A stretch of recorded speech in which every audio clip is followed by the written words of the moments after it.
Welcome to Nasdaq Trade Talks. I'm Jill Malandrino, Global Markets Reporter at Nasdaq. Joining me is Kenneth, President and CEO for Jobs for America's Graduates, better known as JAG, to discuss serving youth who face significant challenges to help them reach economic and academic success.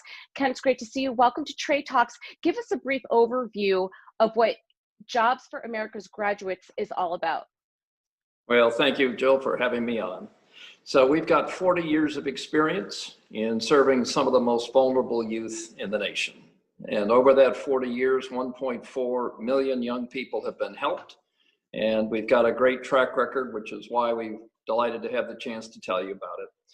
We've never had less than a 90% graduation rate. We more than doubled the rate. These very challenged, vulnerable young people are able to get jobs and triple the rate they're able to get full-time jobs. And we about double the rate they go on to higher education. We're in 39 states, in 1,450 communities. About 76,000 young people are part of the program.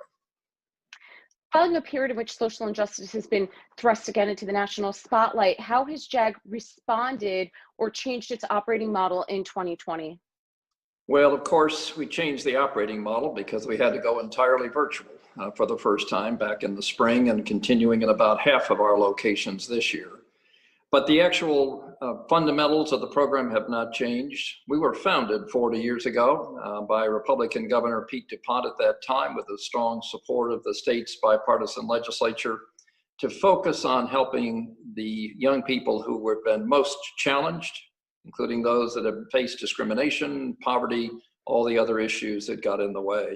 So if there's any good news about this, we were in exactly the right place at precisely the right time when the pandemic hit, because we were in the communities that got hit the hardest and the earliest. As you know, minorities have been affected by a factor of 3 times more in the COVID crisis. And of course, young people in poor schools had an even harder time when the schools closed down. So the good news is we had a proven model how to do it. We just had to make sure we could deliver it virtually. And you'll be, I think, really excited to hear that in the depths of the pandemic, on May 31, we had a 96% graduation rate across those 1,450 locations. The highest unemployment rate in America was among 18 to 19-year-olds. It was 30%. If you were in JAG, it was only 11%, 3 times lower. And 90% of our young people were engaged full-time in some combination of work, college, or the military. At the same time, tens of millions of young people were out of school, out of work, and out of options. Yeah, those stats are really quite remarkable. How has the American donor community supported JAG specialists and students during the COVID-19 lockdown and helped the organization guide its young people through the continued uncertainty caused by the pandemic? Well, 2 good questions. I have to give a lot of credit to the American business community. They were there when we needed them the most. With the full impact that hit the organization, hit the young people, hit the families that are part of the way we serve our young people. Companies like AT&T for its 14th year, Regions Bank, McDonald's, Synchrony, Entergy, Principal Financial Group, the Strata Education Network, companies came to our rescue. And they stepped up with new resources. They helped us find jobs in the places where they had jobs available.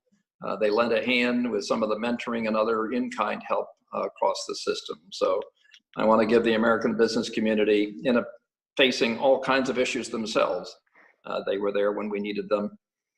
You know, in terms of how we get through this pandemic, the short answer is the way all of us get through. You need other people to help you. And that's exactly what the frontline staff of Jobs for America's Graduates does. Yes, we want to deliver our competencies for employment. Yes, we want to make sure they get through school and graduate, but we've got to make sure we solve all the issues at home, all the issues in the external world that affect them. And so our people do try to solve either housing problems, food issues when there was a shortage of food, and other ways just to make sure that they can be successful and work our way through it.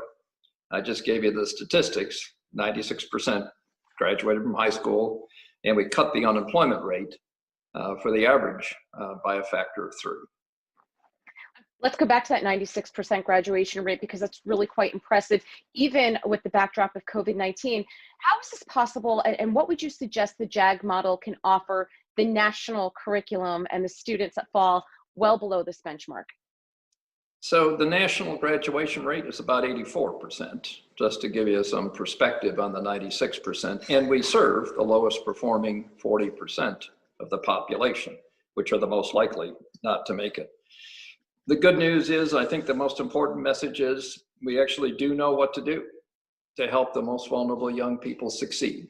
There's a series of engagement activities, motivation, make sure somebody's paying attention and lending a helping hand through the outside issues that they run into, as well as to stay with them to be sure, number one, they graduate. And then we do stay for a year to help make sure they are successful in employment, successful in college, or successful in the military, wherever they choose to go. It's accountability, it's discipline, it's staying focused on the individual needs of each of the students. We fully understand that teachers have a hard time because they've got 30 or 40 young people a class, and then they got 3 or 4 classes, but it does take some concentrated, focused attention. And if we do it right, as our 40 years shows, we actually can overcome those barriers. And as you mentioned before, JAG has support with both sides of the political aisles, which is encouraging to hear. That's not something that we hear often in 2020. How have they supported the rollout for JAG across nearly 40 states? Well, the good news, as you probably have seen, we actually have the largest number of governors to serve on a nonprofit board in the country. We have 14. And they, of course, are almost half and half, Republican and Democrat. It doesn't matter. The legislatures across the country that support us, more than half are Republican, just about half are democratically led. President-elect Biden actually comes from the state where we started it all, Delaware. So we know we've got a great supporter there. Vice President Pence actually built the largest JAG organization in the country when he was governor of Indiana and was vice chair of our national board. So I could go on, but the great news is this is common ground. There's no Republican or Democratic unemployed, or Republican or Democratic kids that are trying to get through school. It's all about helping these young people, and I'd like to believe that this is a remarkable example of genuine bipartisanship, everybody coming together and lending a hand and working arm in arm. Yeah, it really is refreshing to hear the story about JAG. And you stay with the members in 12 months after they graduate and as they enter either post-secondary education, the military, or the workforce. Why is it important to the organization to keep connected? When we first built this model 40 years ago, and we asked everybody kind of what's missing in what we're currently doing, the short answer was nobody was responsible for making sure young people went from graduation to employment to college. We spent all that time and effort getting them through school and worried about them a lot. And then we stopped worrying about them. And then all of a sudden they fell into unemployment and fell into difficulties. So the idea was, let's make one person responsible. We call them a job specialist, success in school. And then they have to work with that success to make it work in the real world of getting a job, going on to college. So, and finally, employers said, you're really not connected to the labor force if you've only count 30 days of employment. It takes a while to be really attached. So therefore, staying with these young people, making sure they're performing, making sure we're solving problems, and advocating for them so they can get a better job and get some internal training and move up wherever possible. I believe that extra help over those 12 months is one of the reasons we get the kind of results you just heard about. And Ken, to wrap up here, what is your call to action to the greater American donor and investment community in supporting America's next generation and ensuring jobs for America's graduates? Our call to action is based on our soundings from across those 1,450 locations. There's a real risk of losing a very important part of the next generation of young people. They've gotten way behind in school because of the impact of the pandemic. They may be not able to find work. They may have to stay home to take care of the little kids because mom or dad's got to go to work. There's a chance here that we're going to lose, and I think we're beginning to see actually enrollments in public education going down as these young people are unable or unwilling to come to school and to stay engaged. So the first call to action is there's a clear and present danger of losing a very substantial part of the next generation. The second call to action is we actually know what to do about it. Whether it's JAG or whether there's some other examples out there, we're delighted to share the lessons we've learned, that there are really ways to assure that we don't lose that next generation.